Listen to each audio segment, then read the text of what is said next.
मित्रो, आजच्या भागामध्ये आपण शरीरावरच्या ओझ्याची आपल्याला कल्पना आहे. म्हणजे डोसक्यावर, जे बोलीभाषेत डोसकं म्हणतात आणि प्रमाण भाषेत डोकं म्हणतात, या डोक्यावर जे काही ओझं आहे ते आपल्याला माहिती आहे.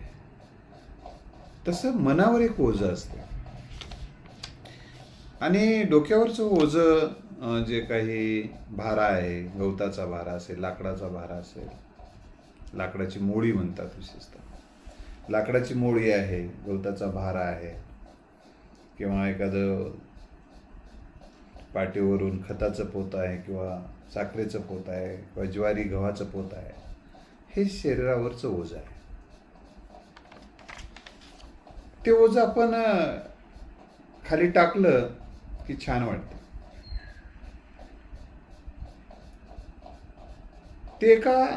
ते ओझं एका मर्यादेपेक्षा जास्त झालं तर त्रास होतो, पण मर्यादित असेल तर त्याचा काही त्रास होत नाही. तसं आजच्या भागामध्ये आपण मनावरचं ओझं काय असते, मनावर ओझं का तयार होते आणि मनावरचं ओझं आपण कसं दूर करू शकतो, या संदर्भामध्ये आपण थोडक्यात चर्चा करायची. बघा, शरीराची ताकद जर जास्त झाली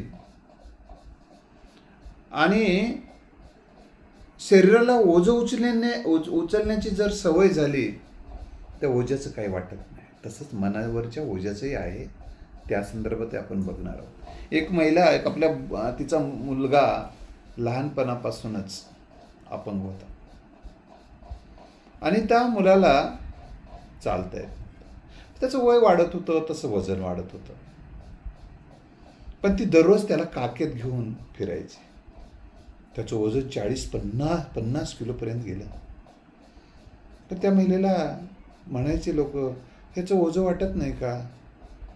फारसं काही वाटत नाही म्हणायची, कारण ते लहानपणापासूनच मला सवय झाली. एखाद्या गोष्टीची माणसाला सवय जर झाली ना, त्याचं काही वाटत नाही. म्हणून सवय लागेपर्यंत एखादी गोष्ट त्रास देते, सवय झाल्यानंतर ती गोष्ट त्रास देत नाही. म्हणून मनावर काही जर ओझं वाटत असेल ना, तर ते हळूहळू हळूहळू सहन करण्याची कॅपॅसिटी देखील वाढते. त्यामुळं सहनशीलता वाढवण्यासाठी संयम महत्वाचा असतो आणि संयमासाठी आत्मविश्वास महत्वाचा असतो. आणि आत्मविश्वास निर्माण होतो तो सकारात्मक विचार, सकारात्मक भावना आणि सकारात्मक कल्पनांमुळे तयार होतो आत्मविश्वास. म्हणून सकारात्मक विचार, सकारात्मक भावना आणि सकारात्मक कल्पना जर आपल्या मनात असतील तर मनावरचं ओझं कमी होतं. आपण या जगाबद्दलचा काय विचार करतो त्यावरून ओझं असते किंवा नसते. या जगातल्या परिस्थितीचा, लोकांच्या मनस्थितीचा आपण जर नकारात्मक विचार करायला लागलो की आपल्या डोक्यावर, मनावर ओझं येते. साहेब का नाराज असतील बाबा आज? आपलं सहकारी का नाराज झाला? आज बोलला नाही. ते काय बोलायलेत बाबा, आपल्याबद्दलच काय बोलायलेत की काय? मनावर ओझं तयार होतं. बोलत असतील. तुम्ही तुमच्या कामामध्ये इतके मग्न राहा, लोकांकडे बघण्याला सुद्धा वेळ मिळून येतो. लक्षात आलं? आणि 1000 कारणं नाराजीला, 1000 कारणं दुःखाला असतात तुमच्या जसे लोकांच्या. काही त्यांचा प्रॉब्लेम असेल, तुमच्यावरच ते कारण. तुम्हाला जर फारच गरजेचं असेल तर समजून घ्या एखाद्या वेळेस. पण लोकांकडे बघून, इतरांकडे बघून, इतरांच्या नाराजीमुळे तुम्ही नाराज होणं म्हणजे मनावर ओझं निर्माण करणं आहे. आवश्यक असेल तर त्याच्या नाराजीचं कारण तुम्ही विचारू शकता. ते विचारत असताना डायरेक्ट नाराज का आहात असं काही विचारायचं नाही. डायरेक्ट म्हणलं तर त्याला तो आधी चिडेल तुम्हाला. त्याच्यासोबत वेगळ्या गप्पा मारा अगोदर. तुम्ही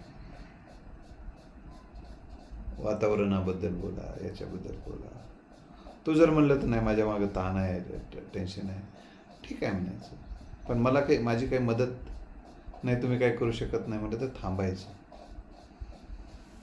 दुसरी महत्वाची गोष्ट अशी आहे की ओझं आणखीन एका गोष्टीचं असतं, नकाराचं ओझं. मला यानं नकार दिला, यानं नाही म्हणला, त्यानं नाही म्हणला, हिनं नाही म्हणली, तिनं नाही म्हणली. कारण सगळ्यांचा जन्म तुम्हाला हो म्हणण्यासाठी झालेला नाही मित्रांनो. जग तुमच्यासारखं वागणार नाही,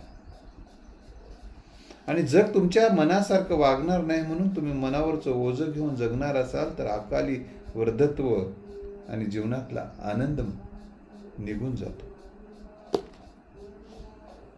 त्यामुळं लोकांना नाही म्हणण्याचं स्वातंत्र्य द्या, आणि नाही म्हणणं म्हणजे अपमान आहे या समजुतीतून बाहेर या. तुम्ही सगळ्यांनाच हो थोडंच म्हणता, तसं जगाने तुम्हाला सगळ्यांनीच हो का म्हणावं?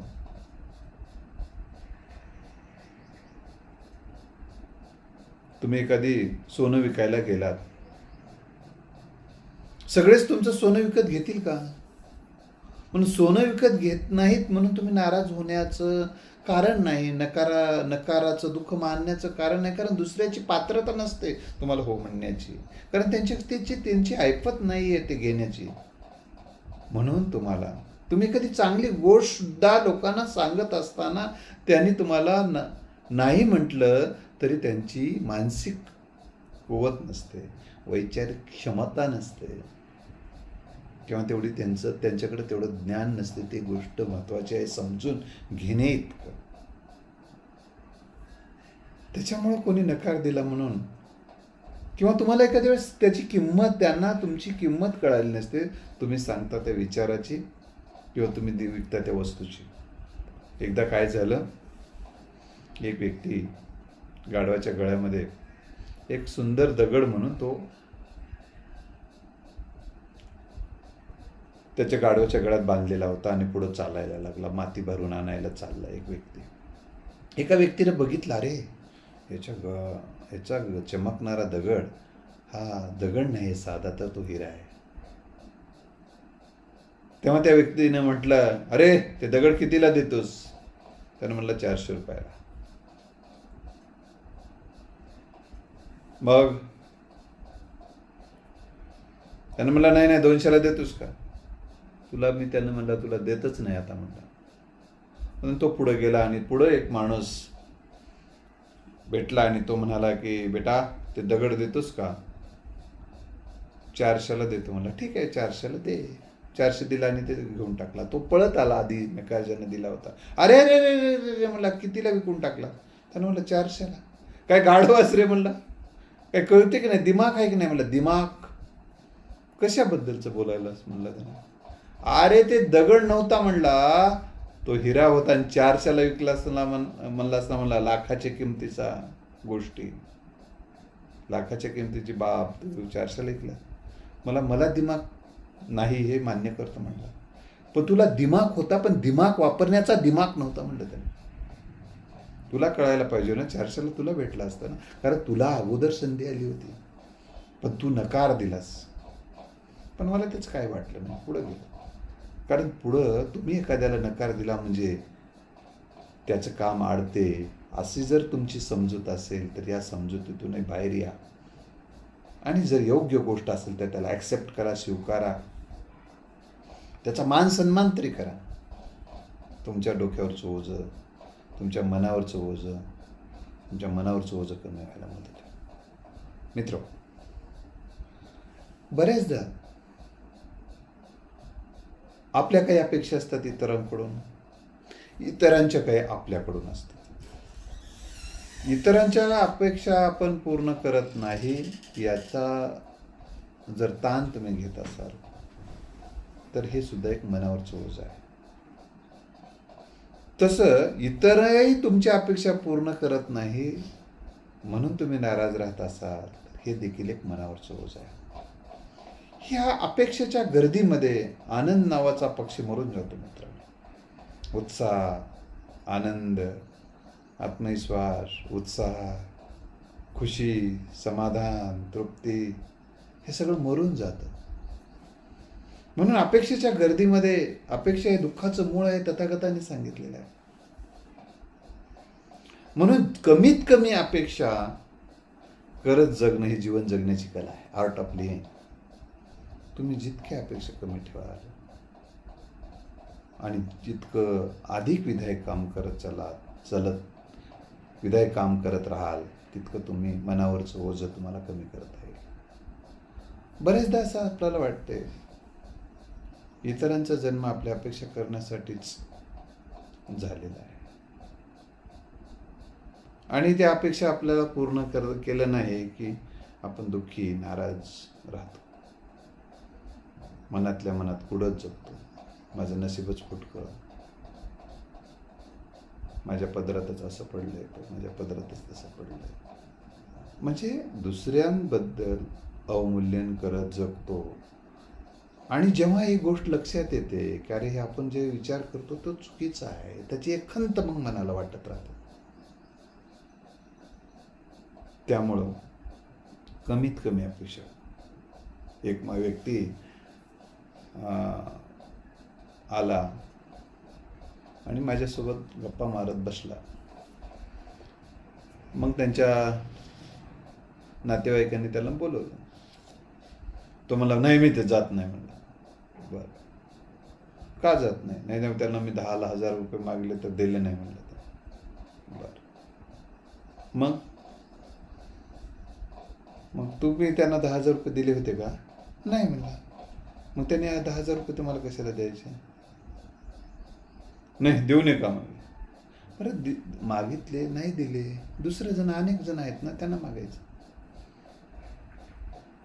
नो म्हणजे न्यू अपॉर्च्युनिटी असं त्याचा अर्थ घ्यायचा. नो म्हणजे नकार नाही, असं विचार करायचा.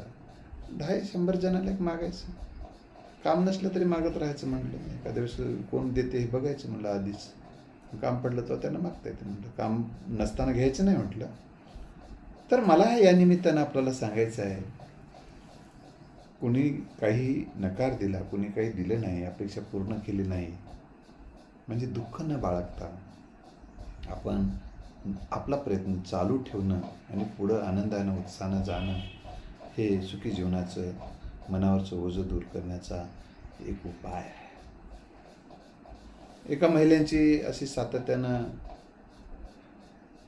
आनंदात होती. तिला कपडे होते, राहायला घर होतं, तिला सगळे व्यवस्थित चाललेलं होतं, आनंदी, खुश. एका दिवशी एका बाईच्या घरी ती गेली.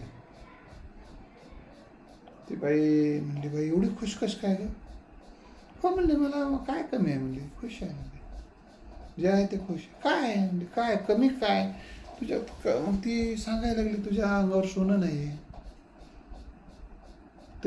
त्यासारखी 4 मजली बिल्डिंग नाही, 1च मजली बिल्डिंग आहे.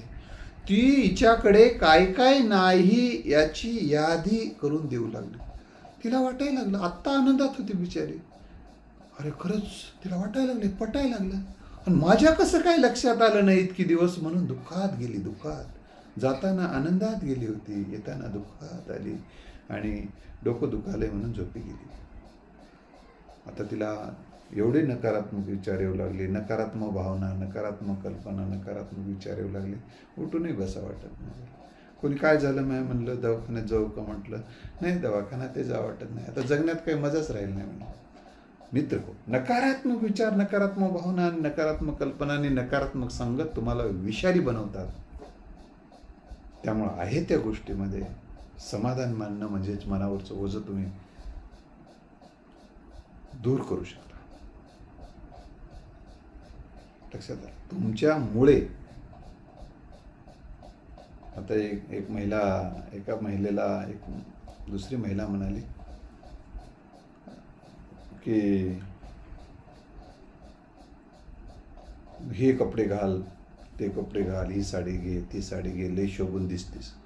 ती म्हणली की एखादी साडीमुळे मी शोभून दिसत नाही म्हणली कोणत्याच. मग माझ्या अंगावर घातलेली प्रत्येक साडी तिला शोभा येते म्हणली. कारण वस्तूमुळं शोभा यायला काय मी बाहेरच्या पोशाखामुळे शोभा यायला की मग बैल नाही म्हणली पोळ्याचा शोभा यायला. माझ्या अंतकरणातले अलंकार, माझे आंतरिक अलंकार एवढे भारी आहेत की मला या बाह्य अलंकाराची गरज नाही. मित्र, तुम्ही विचार कसा करता एखाद्या गोष्टीकडे, एका गोष्टीकडे कसं पाहता. एका व्यक्तीला ओझं आलं होतं, मनावर खूप ओझं झालं होतं, आपल्या पायाला बूटच नाहीत. मग तो काय पायाला बूट नाही, काय नाही, तसंच चालावं लागायला. ठीक आहे, थांबतोच मला आता, आणि डोक्याला हात लावून बसलाय का बघ. मग एक माणूस आला, काय एवढं नाराज, एवढं काय संकट काय पडलं. आतापर्यंत चांगला होताच म्हणला. काय नाही म्हणलं, पायाला बूट नाही म्हणलं. मग दुसऱ्याच्या पायाला बूट आहेत ना, माझ्याच पायाला बूट नाही म्हणलं. मग तुला चालता येते की नाही? हो चालता येते ना. बूट नाही हेच मला आता ओझं आलंय मला मनावर. त्यानं म्हटलं, इथं बाजूला बघलास का म्हणला. काय बघ, तर त्याला दोन्ही पायच नाहीत म्हणलं. तुला 2 पाय दिले त्या निसर्गानं मन, किंवा तो परमेश्वर मानत असेल तर परमेश्वरानं मन. तेव्हा तो आनंदानं उठला आणि उत्साहानं चालायला. मित्रो, या जगामध्ये तुम्ही जर बघितलं तर काटे आहेत, फुलं आहेत, छान आहे, घाण आहे, जे लागल ते आहे. तुम्हाला कोणतं दुकान मांडायचे ते घेऊन या, ते दुकान मांडत बसा. फुलाचे दुकान मांडू शकता, दुर्गंधीचे दुकान मांडू शकता. तुम्हाला कोणतं दुकान मांडायचं तुमच्या जीवनावर अवलंबून आहे. तर ही अपेक्षाची पूर्ती कधीच पूर्ण होत नसते, आणि सगळ्यांच्या अपेक्षा तुम्ही पूर्ण करू शकत नाही, आणि तुमच्या दुसरे पूर्ण करू शकत नाहीत. म्हणून जे मिळालं त्यात समाधान माना. जो दिया उसका भला, नाही दिया उसका भला. जे काही करू शकलात तुम्ही इतरांबद्दल, तितकीच माझी क्षमता होती, तितकंच माझं कौशल्य होतं, तितकीच माझी शहाणपण होतं. मला जितकं शक्य आहे तितकं मी केलो. मी कुठेच कमी पडलो नाही, असा विचार तुमच्या मनाला सांगा. आणि इतरांबद्दलच्या तुमच्या काही अपेक्षा होत्या त्याबद्दल मला बोला, की त्यांना जे काही शक्य होतं त्यांनी मला सहकार्य केलेलं आहे. तुमची पत्नी असेल, तुमचे भाऊ बहीण कोणी असतील, मित्र असतील, त्यांना जे शक्य आहे ते केलं असेल. किंवा असा पण विचार करू शकता, माझी त्यांच्याकडून काहीच अपेक्षा नाही, त्यांनी सुखी राहावं, समाधानी राहावं, आनंदी राहावं, ते माझ्या जीवनात असावेत, एवढीच माझी अपेक्षा आहे. याच्याशिवाय काही अपेक्षा नाही. जिथं असेल तिथं सुखी राहा, एवढीच अपेक्षा जरी तुम्ही केलात, आणि त्यांच्या सुखाबद्दल, त्यांच्या आनंदाबद्दल प्रार्थना केलात परमेश्वराकडे, तुम्ही परमेश्वर मानत असाल तर तुम्हाला हलकं वाटेल. माझी माय झोपताना सगळ्या देवाची नावं घ्यायची आणि म्हणायची, देवा सगळ्यांचं भलं कर, मग माझ्या लेकरांचं भलं कर, आणि समाधान झोपायचे. आणि उठलं की काम. पहाटे आयुष्यात मी कधी बघलं नाही, जेव्हा बिमार पडली तेव्हाच, आणि मग ती आयुष्यातून निघूनच गेली. पण कधीही ती झोपली आणि ती दिवस निघाला आणि ती झोपेत होती, मी आयुष्यात बघितली. कारण इतकी तृप्तता, एवढी श्रद्धा होती तिची देवावर, आणि आपलं भलंच होणार आहे या विचारावर. त्यामुळे ती कधी असं अस्वस्थ राहायची नाही. आणि अस्वस्थता ही अपेक्षा पूर्ती झाली नाही, अपेक्षा भंग होत राहते. ती अपेक्षाच कोणाकडनं काही करायची नाही. तुम्हाला असं जगता येणं खूप अवघड गोष्ट आहे. तरी पण दुसरी गोष्ट, महत्त्वाची गोष्ट म्हणजे सतत नाराज राहणं. ही नाराजी ही मनावरच्या ओझ्याचा परिणाम आहे. नाराजी असे दाखवता येत नाही. नाराजी कोणी आपल्याला आणून देत नाही, आपण ती निर्माण करतो नकारात्मक विचार, नकारात्मक कल्पना आणि नकारात्मक भावनांमुळे. आपण जेव्हा पुढच्या व्यक्तीच्या किंवा परिस्थितीच्या इतर बाबीकडे जेव्हा उणिवा शोधतो, किंवा या जगातली समस्या शोधत राहतो, प्रश्न शोधत राहतो, अडचणी शोधत राहतो, आणि आपल्या मनासारखं काहीच घडणार नाही असं जेव्हा आपणाला वाटायला लागतं, तेव्हा आपण नाराज होतो. काही अपेक्षा करतो, अपेक्षा भंग झाले की आपण नाराज होतो. आणि नाराजीचे विचार, नाराजीच्या भावना, नाराजीच्या कल्पनामध्ये जगतो. मग अन्न असो, वस्त्र असो, निवास असून देखील आपण सुखी असल्याचं लोकांच्या लक्षात कधीच येत नाही. तुम्हाला सुखाचा अनुभव, सुखाचा आस्वाद घेता येईल. दुसरी गोष्ट, आपण बऱ्याचदा रागात राहतो. रागात राहणं म्हणजे मनावरचं ओझं घेऊन जगणं आहे, मनावर ओझं ठेवून जगणं आहे. आणि राग काय येतो माणसाला? सारखं घडलं नाही की माणसाला राग येतो. मनासारखं घडलं नाही, आपल्याला आपण एक चित्र उभं करत असतो की असं यांनी वागावं, यांनी असं बोलावं, त्यांनी तसं बोलावं, असं सगळं एक चित्र उभं. आणि ते चित्र आपल्या मनासारखं उभं राहत नाही. आपल्याला वाटते त्यांनी असं वागावं, त्यांना वाटते आपण असं वागावं. प्रत्येक जण आपापल्या मनानं वागायला लागते.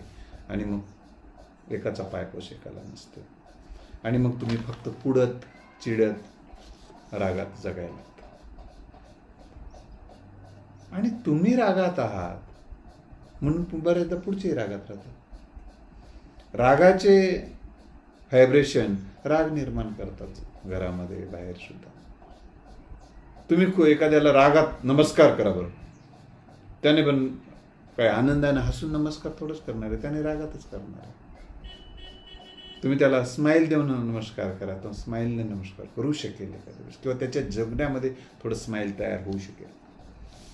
हे देखील राग हा सुद्धा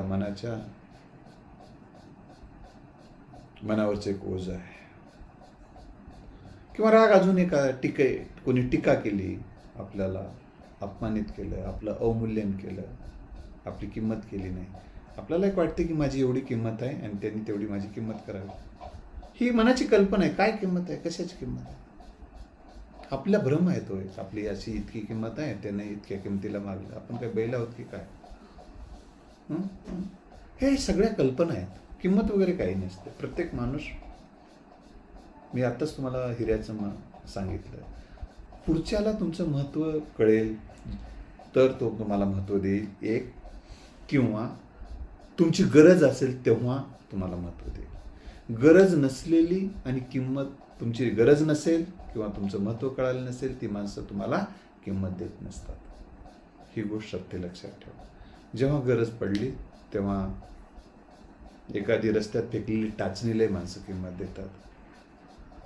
त्यामुळे लक्षात ठेवा, तुमची उपयोगिता आणि तुमचं महत्त्व कळणं, आणि सगळ्यांनी तुमचं महत्त्व कळावं अशी अपेक्षा का करतात? त्यांना काही तेच काम आहेत का तुमचं महत्त्व जाणून घ्यायला? आणि तुमचं काम पडलं तेव्हा तुम्ही नाही म्हटलं तर त्याला अनेक पर्याय असतात. त्याच्यामुळे त्याचाही काही फार ताण घेऊ नका तुम्ही. दुसरी महत्त्वाची गोष्ट म्हणजे द्विधावस्था. हे सुद्धा मनावरचं एक ओझं आहे मित्रांनो. आपण नेहमी हे करू का ते करू, सांगा राया मी काय करू, अशाच परिस्थितीत जगतो. हे केलं तर कसं राहील, ते केलं तर कसं राहील, बिझनेस करावं का नोकरी करावं, हे धंदा करावं का ते धंदा करावं, का करूच नाही, काहीच करू नये, असंच झोपून राहावं. म्हणजे अशा वेगवेगळ्या द्विधा अवस्थेत नव्हे तर अनेक अवस्थेत राहतो आपण. आणि त्यामुळे एक मनावर ओझं तयार होतं. तर याच्यावर उपाय काय? तर निर्णय घेऊन टाका. हे बा, कोणताही निर्णय घ्या, काही फायदे काही तोटे असतात. हे जीवनाचं एक तत्व आहे, लक्षात ठेवा. तुम्ही संन्यासी झालात तर संसार सुख घेता येत नाही, संसारात राहिला तर आध्यात्मिक सुख घेता येणार नाही कदाचित, जे तुम्हाला लक्षात आलं. तर कुठला तरी एक निर्णय घ्या. निश्चयाचे बळ तुका म्हणे त्याची फळ.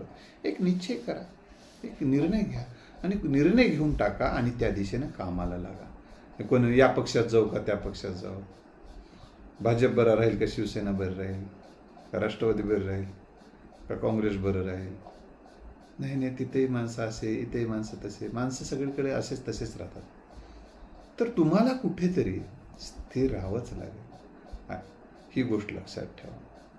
दुसरी महत्त्वाची गोष्ट म्हणजे तुम्हाला सातत्यानं कशाचं तरी एक भय वाटत राहतं.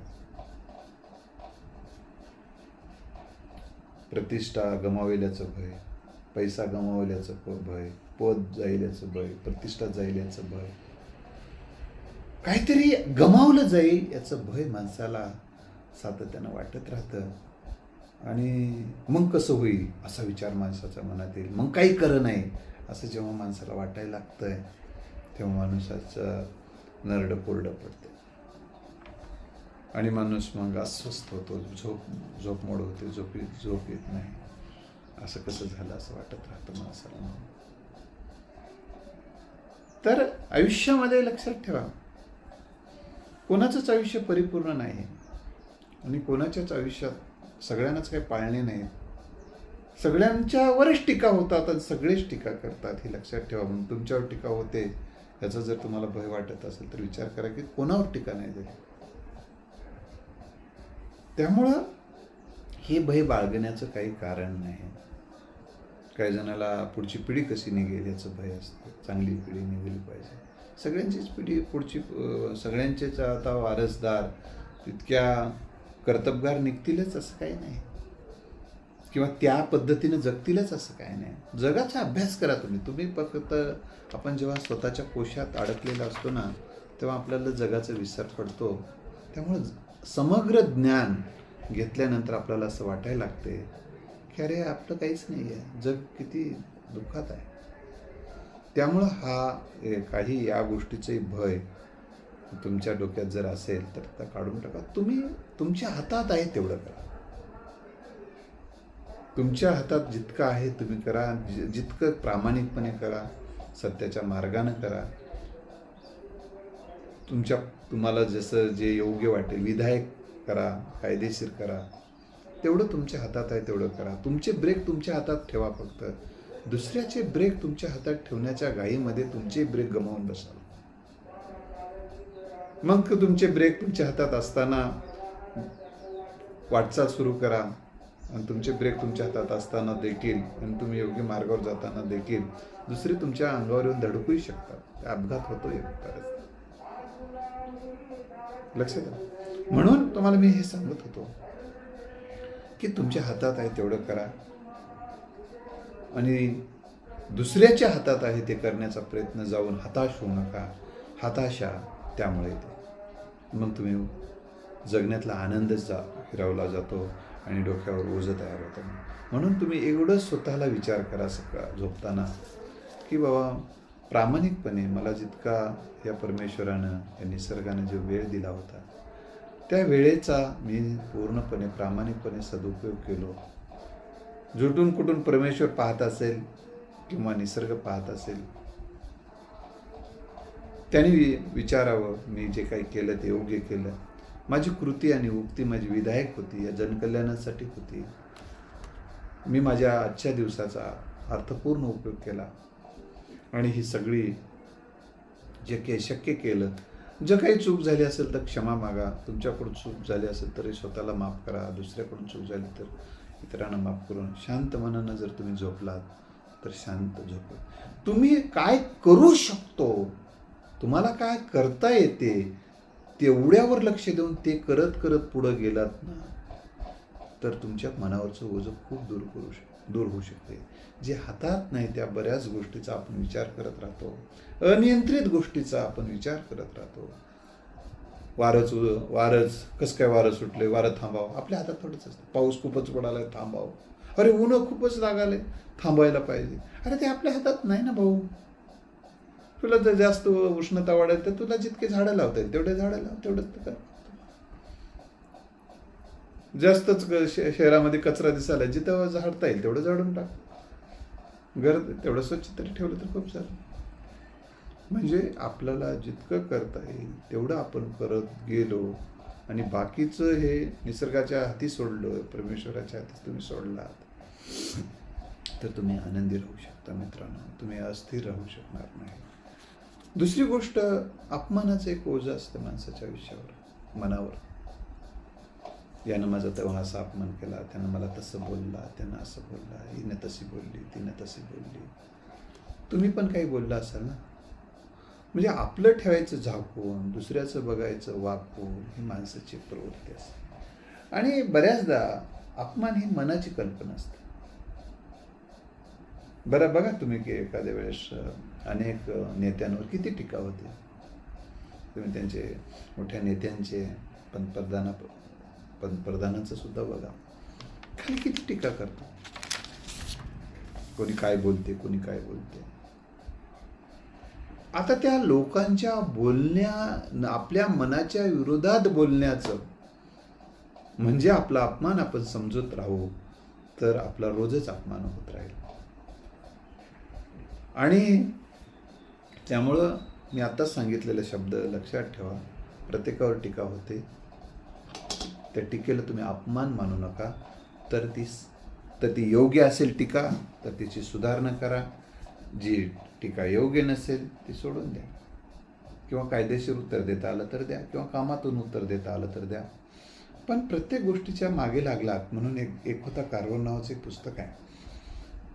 आणि ते एक होता कारवर नावाच्या पुस्तकामध्ये त्या कारवर जो आहे त्या पुस्तकाचा नायक जो आहे विना गावणकरांचं पुस्तक आहे ते. त्यांना असं त्यांच्यावरही टीका होतात. त्यांना विचारते कारवर तुमच्यावर एवढ्या टीका होतात, टीकेला काही उत्तर देत नाही तुम्ही. ते असं म्हणतात की मी टीकेला उत्तर देत बसलो तर माझं जीवित कार्य तसंच राहून जाईल. तर मित्र, अपमान ही आपण समजून घेतलं तर अपमान, समजून घेतलं नाही एखादी गोष्ट तर आपल्याला असं उदाहरणार्थ त्यानं आपला अपमान केला असं आपल्याला वाटलं तर आपल्याला काय वाटते? अपमान वाटतं. त्यानं काय अपमान केला? त्याच्या आता लक्षात ठेवा, तुम्ही रस्त्यानं चालला आणि कुत्रं भुंकलं. भुंकणं कुत्र्याचा स्वभाव आहे. तुम्हाला अपमान वाटत असेल तर तुमचं अज्ञान आहे या कुत्र्याबद्दलचं. तर यावरून मला हे सांगायचं आहे, प्रत्येक माणूस त्याच्या स्वभावानुसार जगतो. प्रत्येक माणूस त्याच्या संस्कारानुसार जगतो. प्रत्येक माणूस तुमच्याबद्दल एक समज त्याची झालेली असते, त्या समजुतीनुसार वागतो, बोलतो तुमच्यासोबत. त्यामुळे कोणाची काय समजूत व्हावी, कोणी तुमच्याबद्दल काय मूल्यमापन करावं, त्यांच्या स्वभावानुसार त्यांचा स्वभाव तुम्ही बदलू शकत नाही. बऱ्याचदा काही शिक्षक, आमचे प्राध्यापक मित्रही, या पोराचा स्वभाव बदलत नाही, या सहकार्याचा स्वभाव बदलत नाही, याचा त्रास व्हायला आहे असं म्हणतात. अरे त्याच्या आईवडिलांनी त्यांना सुधरू शकलं नाही, त्यांचे आतापर्यंतचे गुरु सुधरू शकले नाही, त्याचे आतापर्यंतचे मित्र सुधरू शकले नाही, त्याचे नातेवाईक त्याला सुधरू शकले नाही. त्याचं वय आता एवढं झालेलं आहे आणि तू का परेशान व्हायला लागलास? मग जसं आहे तसं गुणदोषासह माणसं स्वीकारणं आणि जे काही गुणावर लक्ष केंद्रित करणं, जितकं त्याचा घेता येईल तेवढा फायदा तेवढा तुम्ही घेणं, हे तुमच्या मनावरचं ओझं दूर करण्याचा एक भाग आहे. आणि त्याचे जे दुर्गुण आहेत ते दुर्गुणकडे तुम्हाला दुर्लक्ष करणं किंवा थोडंसं दुरून राहणं, हाच तो भाग आहे. तर म्हणून मित्रहो, तुमच्या मनामध्ये सुडाचे जर विचार घोळत असतील तर ते मनावरचे ओझं आहे. तर क्षमाशीलता, दयाशीलता, तुमची उंची, तुमचा क्षमता, तुमच्या कौशल्य, तुमच्या चांगुलपणावर लक्ष केंद्रित करा. तुमचा जन्म हा सूड घेऊन खलनायक बनण्यासाठी झालेला नाही, तर ज्यांनी तुमचा अपमान केला, तुमचं नुकसान केलं आहे, त्याच्याबद्दल दया दाखवा. दया वीराचे भूषण आहे, क्षमा हे वीराचं भूषण आहे असं संत तुकाराम महाराज सांगतात. त्याच्याकडे दयाळूपणानं पहा, क्षमाशीलतेनं पाहू शकलात तर तुमच्या मनाचं ओझं दूर होईल आणि तुम्ही विधायक गोष्टीवर लक्ष केंद्रित करून काम कराल, लायक काम कराल, नायक व्हाल. तर या दिशेनं तुम्हाला वाटचाल करा. यातले काही मुद्दे